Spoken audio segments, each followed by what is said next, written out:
सृष्टि बचपन से ही दिखने में सुंदर नहीं थी, लेकिन अमीर बाप की बेटी सृष्टि पर उसकी माँ जान छिड़कती। मेरी बेटी कितनी प्यारी है, भगवान सबको सृष्टि जैसी बेटी दे। सृष्टि धीरे धीरे बड़ी होती है। एक दिन सृष्टि की सहेली कहती है, तू दिखने में कितनी अजीब सी है, लेकिन मैं जानती हूँ हम सब में सबसे अच्छी शादी तो तेरी ही होगी। तेरे पापा अमीर जो है। और बता नहीं सकते यार, दहेज तो हर कोई देता है, ये क्या ज्यादा ले जाएगी अपने पति के लिए? अरे बड़े शहर में कोठी है इसके पापा की। अरे पापा की है ना, कौन सी इसकी है? इसकी होती तब तो कोई भी लड़का इससे शादी कर लेता। अरे पापा की मतलब पापा की है तो मेरी ही है ना? किसने कहा? अब तेरी तो तब होगी ना जब तेरा भाई ना हो। वैसे भी शादी के बाद सारी प्रॉपर्टी भाई के नाम होती है। सृष्टि समझ जाती है कि उसे किसी भी हालत में माँ बाप की सारी प्रॉपर्टी को अपने नाम करना है, लेकिन कैसे? एक दिन सृष्टि का भाई शीनू कहता है, बहन क्या कर रही है? तुझसे एक बात करनी है। अरे हाँ हाँ करना, मैं तो तेरी बहन हूँ। बहन मेरी लाइफ में ना एक लड़की है, बहुत अच्छी है। मैं सोच रहा हूँ माँ और पापा से बात करूँ शादी के लिए। सृष्टि को समझ में आ जाता है कि भाई की शादी होते ही भाभी उसे एक दिन भी घर में बर्दाश्त नहीं करेगी। क्या बात है भाई, बताना कौन है वो? यार वो बहुत अच्छी लड़की है, पढ़ी लिखी है, मेरे साथ जॉब भी करती है। बस एक प्रॉब्लम है। प्रॉब्लम? क्या प्रॉब्लम है भाई? यार वो शादीशुदा है, लेकिन उसके पति ने उसे सिर्फ इसलिए छोड़ दिया क्योंकि उसके माँ बाप दहेज नहीं दे पाए।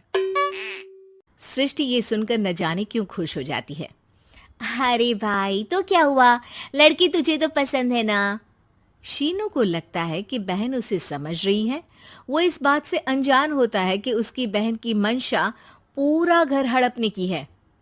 सृष्टि अपनी माँ से कहती है, मम्मी मुझे तो बहुत चिंता है। पता है शीनू क्या कर रहा है? अरे क्या कर रहा है? वो तो काम पर जाता है और वापस घर आता है। नहीं ना माँ, वो यही तो नहीं कर रहा, बाकी सब कर रहा है। आपको पता है उससे प्यार है, और वो भी एक शादीशुदा लड़की से। हैं? ये क्या हो गया? मैं सोसाइटी में क्या मुंह दिखाऊंगी? अरे तेरे पापा तो यही कहेंगे कि मैंने ही उसे बिगाड़ दिया है। माँ देखो, मेरी बात मानो, पापा पर भी विश्वास करने की जरूरत नहीं है। अब आप ही बताओ, पापा इतनी देर घर के बाहर रहते हैं क्यों? बोलो। अरे बेटा वो तो नौकरी करते हैं ना। तू बहुत भोली है माँ। पापा का ऑफिस तो 7 बजे खत्म हो जाता है, लेकिन देखो कितनी देर से आते हैं। अरे नहीं नहीं बेटा, ऐसी कोई बात नहीं है।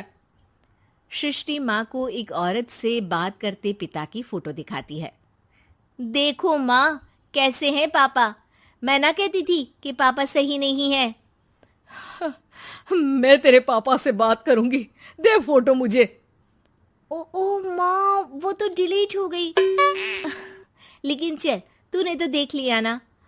पापा से बाद में बात कर लेना, और हाँ, मेरा नाम बिल्कुल मत लेना। हाँ माँ। अब क्या था, सृष्टि के माँ और पिता के बीच झगड़ा होना शुरू हो जाता है। सृष्टि के मन में क्या चल रहा था कोई नहीं जानता था। एक दिन, माँ सृष्टि के लिए एक लड़का देखा है, वो लोग शाम को उसे देखने आने वाले हैं। और हाँ माँ, एक खुशखबरी, मैं और पापा मिलकर एक नया बिजनेस ट्राई कर रहे हैं। शाम को लड़का आता है, सांवले रंग का। सृष्टि को तो बिल्कुल भी पसंद नहीं आता। लड़की की माँ कहती है, लड़की का चेहरा तो कोई खास नहीं, लेकिन अगर मेरे बेटे को आप लोग सेटल कर दें तो मैं उसकी शादी आपकी बेटी से करवा दूं। सृष्टि को लड़का बिल्कुल पसंद नहीं था। उसे भाई पर गुस्सा आ जाता है। लड़के वालों के जाने के बाद कहती है, माँ देखा, शीनू मेरे लिए कैसा लड़का लेकर आया, न दिखाने लायक न सुनने लायक, सेटल भी नहीं, वो भी हम करे। अरे माँ, मैं जानती हूँ ये मेरी शादी किसी भी घर में क्यों करवाना चाहता है। अरे कैसी बात कर रही है बहन? तूने तो देखा ना, लड़के को मैंने ही मना कर दिया तुझसे शादी के लिए। जिसने लड़का बताया था उसने उसकी बहुत तारीफ की थी। बात आई गई हो जाती है, लेकिन सृष्टि का मन शांत नहीं होता। क्या करूं, कुछ समझ में नहीं आ रहा।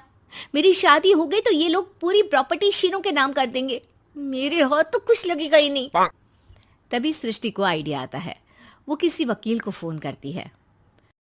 जी देखिए, अगर आपके मम्मी पापा का तलाक हो जाता है तो आपके पिता की आधी प्रॉपर्टी आपकी माँ के नाम हो जाएगी, फिर उसे वो किसी को भी दे सकती है। सृष्टि अब माँ को बेटे के खिलाफ भरती है। माँ, शीनू पर नजर रखा करो, वो जिस लड़की के प्यार में है ना वो शादीशुदा है।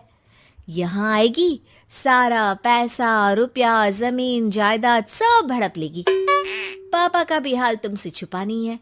ऐसा ना हो कि मैं और आप एक दिन सड़क पर भीख मांगे। हे भगवान, मैं तो जीते जी मर जाऊंगी अगर ऐसा हो गया तो। ऐसा हो गया नहीं माँ, ऐसा ही होगा। अभी समय है, आगे का सोच लो। मैं तो कहती हूँ पापा से आधी प्रॉपर्टी लेकर अलग हो जाओ। पापा की आधी प्रॉपर्टी भी हम लोगों को अगर मिल जाती है ना तो अगले 7 जन्म सफल समझो। बेचारी माँ बेटी के कहने पर पति से तलाक लेकर अलग हो जाती है। सृष्टि अब पैसों से गाड़ी और अपने दूसरे महंगे शौक पूरे करने लगी। उसके दोस्त भी उसके पैसे इस्तेमाल करते। सृष्टि, कल तुम कहाँ थी? मैं सारा दिन घर पर अकेली थी। तो मैं क्या करूं? मैंने ठेका तो नहीं लिया है ना तुम्हें संभालने का। माँ को सृष्टि से ये उम्मीद नहीं थी। वो बैठकर रोने लगती है। वहीं उसका पति यानी कि सृष्टि के पिता आ जाते हैं।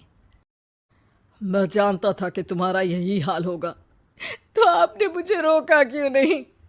मैं रोकता तो तुम रुकती क्या? सृष्टि के कहने पर तुमने मुझ पर अपने बेटे पर शक किया, लेकिन तुम ये भूल गई कि कैसे हम दोनों ने मिलकर जीवन में इतना सब खड़ा किया। माँ पति के गले लग जाती है। मुझे माफ कर दीजिए, मैंने आपकी कमाई का एक बड़ा हिस्सा गवा दिया। कोई बात नहीं, तुम साथ हो तो मैं ऐसी 7 प्रॉपर्टी खड़ी कर दूंगा।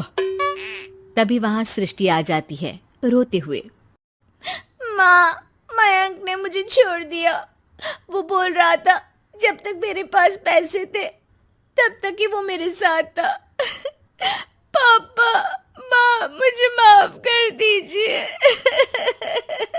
अपने पराए घर की लड़ाइयाँ कितनी भी हो, लेकिन ये भी सच है कि किसी पर कोई आपत्ति हो तो अपना ही परिवार साथ देता है।